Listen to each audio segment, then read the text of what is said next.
Yesterday, we saw the very moving sight of the coffin of Her late Majesty Queen Elizabeth, taken down the Royal Mile in Edinburgh from the Palace of Holyrood House, the historic residence of the King of Scots, to St Giles Cathedral to lay in state for 24 hours. In a very significant and moving gesture, the ancient crown of Scotland has been laid upon the head of her coffin by the Keeper of the Crown, the Duke of Hamilton. The Crown of Scotland is the oldest crown in Great Britain and is part of the Scottish Crown Jewels, which are known as the Honours of Scotland and are now kept in Edinburgh Castle. It's an object of deep symbolism and an icon of Scotland's self-determination and nationhood. But it is also an object that has been the centre of much controversy and has a rich history. It is also, of course, a beautiful work of art and a fine example of the Scottish goldsmith's craft from the early 16th century, demonstrating that Scotland was not a rustic backwater in the early 16th century, but was well connected to the other cultural centres of Europe. Laying the crown on the coffin of Queen Elizabeth is a significant act, for this is the first time that the Crown of Scotland has rested upon the coffin of a Scottish sovereign as they lie in state since the death of King James V in 1542. Although the crown has been placed resting over the head of Her late Majesty the Queen as she lies in her coffin, she never once wore it.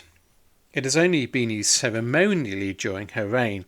In 1952, after her accession, it was presented to her in St Giles Cathedral, and over the course of the past 70 years it has been carried before her, particularly in recent years when she has been present in the Scottish Parliament, as a symbol of her authority in Scotland as a constitutional sovereign. In truth, it has been little worn in the whole course of its history. The last person to bear this crown upon their head was King Charles II, who was crowned with it in January 1651 at Scone, 2 years after the execution of his father. The crown narrowly escaped destruction under the Commonwealth. Oliver Cromwell was desperate to destroy it, but miraculously it survived after it was buried and hidden. After the Act of Union in the reign of Queen Anne brought the kingdoms of Scotland and England together as one new kingdom of Great Britain, the crown stopped being used entirely, and in fact no monarch of Great Britain visited Scotland for the next 170 years, so was unable to wear it. The crown, the sceptre and the sword that together form the honours of Scotland were put away, they were forgotten about, and were not seen again until 1818, when Sir Walter Scott and others found them languishing in a coffer in a blocked-up chamber in Edinburgh Castle. In 1822, they were presented to King George IV at Holyrood House, who symbolically touched them. When the crown was made, Scotland was, of course, not part of any union. It was an independent nation, and its monarchs were keen through their regalia to demonstrate that independence symbolically. The present crown was created at the end of 1539 or the beginning of 1540 for King James V of Scotland, and he first wore it at the coronation at Holyrood of his French wife Mary of Guise in February of 1540. The crown was directly copied from one that had been made and worn by his father, King James IV, from the end of the 15th century. But that crown was rather lightweight, and by 1539 was in a very poor condition, despite being repaired at least twice, and it was missing one of the fleur-de-lis on the band. The new crown, copied from the old, was made by Edinburgh goldsmith John Mosman, who added to the gold salvaged from the old crown a further 41 ounces of Scottish gold to create a much more robust frame that would last, so robust that it has lasted, and the crown has been little altered and repaired since 1540. The crown is a superb example of late Gothic goldsmithing, with a hint of the Renaissance. The new frame followed almost precisely the form of the older crown, with a band that is surmounted by alternating fleur-de-lis and crosses fleury, which were sand cast. The stones were salvaged from the crown of James IV, and the band is set with cabochon, garnets, and amethysts in delicate scroll work enamel settings, accompanied by 68 Scottish freshwater pearls. The crown is in the form of a closed or imperial crown, which means that it has arches over the top of it, and people would have understood that this reflected the Scottish king's sense of his status. His sense that he was a ruler of an independent and self-determining sovereign nation, free from the overlordship that the kings of England had claimed over Scotland from the 13th century, and free from any other outside interference. The arches are a feature of the Scottish crown that was probably copied from James IV's crown, and he probably introduced them. James was engaged in a long conflict with Henry VIII of England for much of the earlier part of the 16th century, a conflict that he would ultimately lose at the Battle of Flodden in 1513, when he died on the battlefield.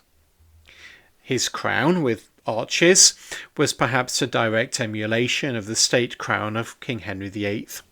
See my video on the Imperial State Crown of England, and was a self-conscious statement of independence. In common with the Tudor state crown of England, the arches on the Scottish crown are surmounted by a monde, a globe that is enamelled and studded with stars, and on top of that is an enamelled cross studded with pearls. All this symbolically signifies that the King of Scots ruled his kingdom without any overlordship except that of Christ himself. Of course, the late medieval kings of Scots, as Catholics, had another source of authority who might legitimate their sense of political independence, and that was the papacy. And the other two prominent objects in the honours of Scotland, the sceptre and the sword of state, were both papal gifts. The sceptre is believed to have been a gift to James IV from the corrupt Borgia Pope Alexander VI in 1494. It's a sophisticated piece of Italian Renaissance workmanship.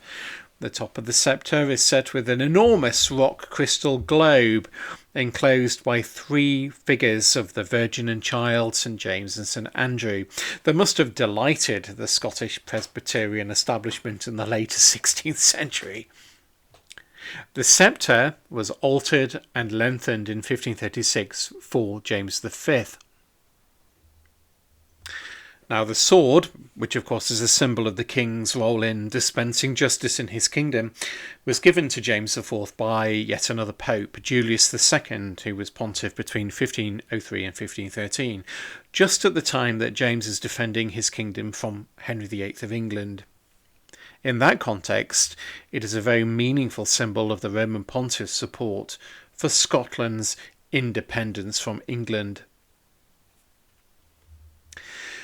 The crown and all this regalia were used twice in the 16th century at coronations, but it must have been odd to behold, as it was two infants who were crowned with this hefty crown.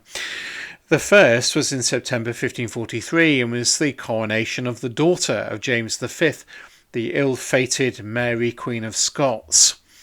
She came to the throne at 6 days old and was crowned at Stirling Castle at the age of 9 months.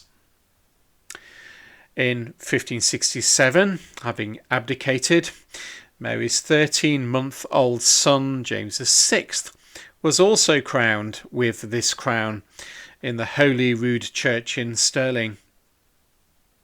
When, on the death of Elizabeth of England in 1603, James VI of Scotland became, of course, James I of England.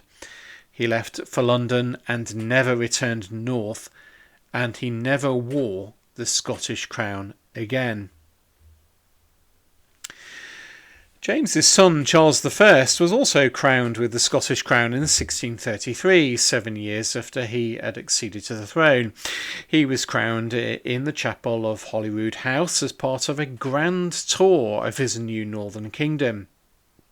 The established church in Scotland was, of course, Presbyterian, but the coronation ceremony was an Anglican service, and he was rather controversially anointed with holy oil during it. The ampulla used in that anointing even remains. All of this set Charles I against the Presbyterian religious settlement in Scotland. It was not a good PR move, and it contributed to his downfall a decade later. So this beautiful object, the Scottish crown, has had a checkered and fascinating history, and now it has a new chapter to its history. Queen Elizabeth is perhaps the most Scottish of our monarchs for many centuries.